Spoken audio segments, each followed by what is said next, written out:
Hey guys, I'm Paul Pluta on the ArchieLuxury and the Paul Pluta channels. Today guys, I want to ask the question. This particularly relates to wristwatch collectors. Before we do that, quick wristwatch check. I'm wearing a ArchieLuxury Reverso Grand Date. Absolutely love this watch. Love this watch. Guys, today's question is how it feels to get everything you've ever wanted. And basically there was an article. I subscribed to a few media services to get ideas for the channel. One of the media services is Forge. I like to see what these young people think about things. And there was a very interesting article there. How it feels to get everything you've ever wanted. And it starts off with a quote from Oscar Wilde. I love Oscar Wilde. And it says, there are two tragedies in life: not getting what you want and getting everything you want. The latter is much worse. And it got me thinking about wristwatches. And I gotta tell you something. It's a very interesting thing. I myself, I mix with a lot of winner chicken dinner. A lot of successful people who have amazing collections, amazing stuff. And I've just done a collection review for Luigi. I'll put a link if I can remember, but I'm not that good at remembering. Luigi, he just had this collection. He's a Canadian. He's got this collection that's to die for. Hulk, Pepsi, Batman, 40mm day date, platinum, 40mm day date, yellow, I can't even remember. But it's an interesting equation. It's an interesting equation there. And, you know, it makes you think about these things. What happens if you got everything you could possibly want, you could just buy? And I've never had that joy myself there. I've always struggled, nickel and dimed. I've been very tight indeed, very hard and very tight. I gotta tell you, you know, this is how it is. You have a, and I gotta tell you, I've had to struggle, nickel and dime. I've bought nothing new this millennium, except for my Tudor Black Bay, which I got at a discount, and subsequently lost a bit of money when I got out of it. I gotta tell you, man, it is very, very. I've had to claw my way to get these things, and now I've got a collection of Pateks. I've loved Pateks, and I've had to struggle. I wasn't just a 18-year-old who got my black Amex. I'll take that. I had to really shuffle. You know, that shell game. That's why I've had to shuffle family money. I had to raise kids. And I, looking back at it, I gotta be totally honest with you. I got a nice collection, 5-piece meal deal plus a Reverso. Yeah, it's been a struggle. It has been very much a struggle. It's been very, very tough, very tough, hard, very hard. So what is it like to just be able to buy anything you like? Well, I've seen people like that, and I think the truth is nobody can buy everything they want. I mean, there's always a limit. I've known some extremely rich people. I've met a billionaire. And there is always a limit. There's always, you know, someone who's got more money. 'money. And, you know, it's kind of, it's kind of, money is very precious commodity. You don't want to waste it, unnecessarily waste it. I've got to tell you, I've I've had a good life. I had some good things in my life, but maybe it's the struggle that makes me appreciate the watches. I mean, if I could just go and buy, I would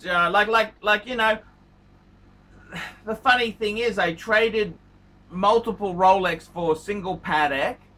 That's expensive. That really, really, really hurts. And it's been hard. It's been very hard. I've been struggling financially. And what's it like if you can just get what you want? Well, I think the truth is everybody has limits. It's just the degree. From my perspective, I think he can get whatever he wants. I think he can get whatever he wants. But from his perspective, there's still other things more. I think the more money you have, the bigger your eyes become. The more things you can see. Oh, I'll get one of these. I'll get one of... it's kind of, that's kind of what happens. Whereas, so I think you'll want more. The more money you have, you start wanting more and more and more and more and more. Whereas, the like me, I would love a Ferrari. I'd love a Ferrari, okay? I'd love a Ferrari, but I mean, the reality is the first service comes up, fuck! The first service is more than my Honda Civic, I'd love the Ferrari. I'd look after it, I'd clean it and, worship it and pray to my Ferrari. But, the reality is I'd probably love, even if you bought me a cheapie, like say a California or a 355 or a 360 Medina, hint, hint, hint, or a 348, which is supposed to be the dog of the Ferrari range, or even a 400i. I'd love it to death. I'd love it. I would absolutely love it. Whereas a super collector of Ferraris say, oh, that's just nothing. That's a 400i's nothing. Or a, the vintage in the 1960s, 2+2. Oh no, it's got to be. It's. I think myself, being a poor man, I've really loved my. I'd love any Ferrari. I look at my father, and he's always wanted a Benz. And I got other friends who've had multiple Benzes. My dad's got a C200. You can say, oh, C200. I think it's a decent Benz. It's rear-wheel drive, front-engined.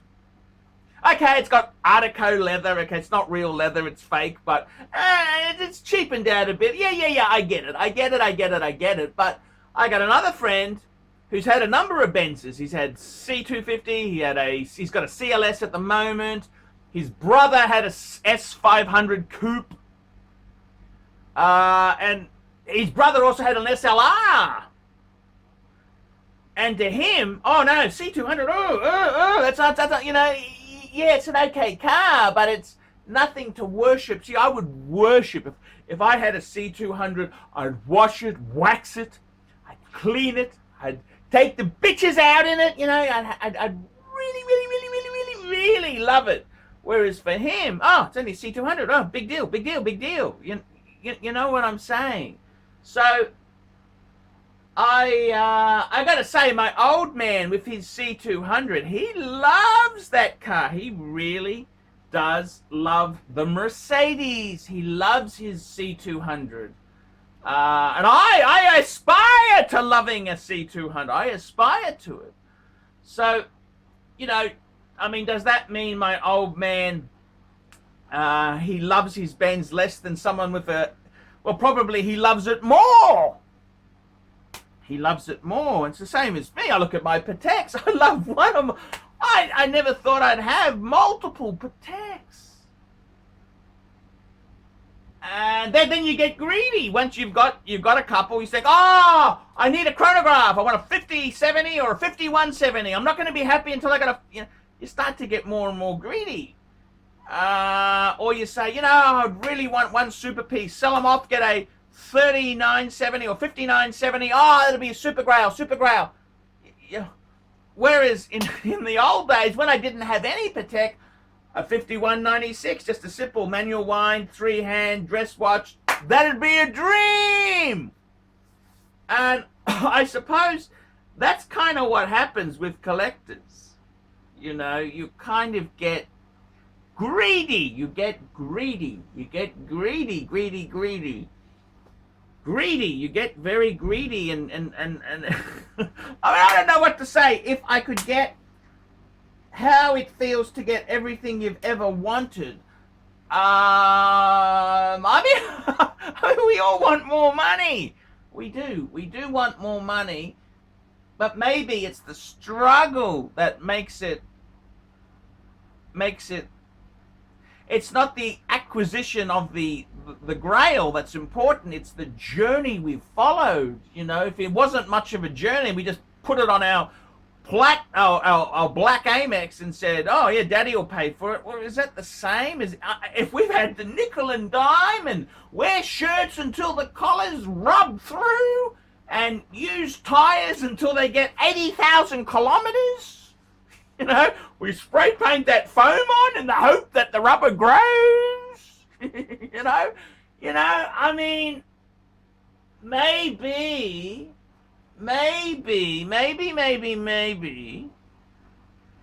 the meaning of life is to it's the struggle for these things. Struggle. And if we got them so easily, they wouldn't be that hard.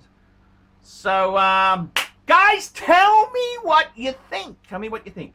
Tell me what you think. I'm interested to hear it. I mean, if we got what we wanted. What is it? The Oscar Wilde quote there. There are two tragedies in life. Not getting what you want and getting everything you want. Interesting. See, I'm kind of between the two. I'd love 5970 or a 5070 or a 5170 Patek, but it's very unlikely. So if you're kind of in that no man's land, that could maybe be. I've still got a couple Pateks, really cool Pateks. So maybe it's that yin and the yang, that keeps you in suspense there. Maybe that's the meaning. I don't know, but it's an interesting equation, I gotta say, when I fall on really fucking hard times and I have to sell things off, I think, geez, why didn't I appreciate what I got? When I look back on some of my previous collections and think, fuck! What a beautiful collection. Like beauty in this thing. And I suppose this is the yin and the yang. Tell me what you think. Put some comments below. Tell me what you guys think of that. Like, subscribe, and tell your friends. I want to promote KK Design, which is a San Diego-based interior designer who specializes in full-service residential and boutique-style commercial spaces from start to finish. Reach her and check out her work at www.katek.design. Kate K all the way. I want to introduce a new company. This is Fame City Property Solutions. That's correct. They're located in Northeast Ohio. And Fame City Property Solutions replaces non-efficient lights with energy-saving LED lighting. Now, I got to tell you, the guys at Fame City, they will install energy-saving LED lights at office buildings, commercial warehouses, home improvement stores, grocery stores, schools, parking lots, and other residential homes. Now, you can email these guys at famecitypropertysolutions@gmail.com. That's all one word there, famecitypropertysolutions@gmail.com.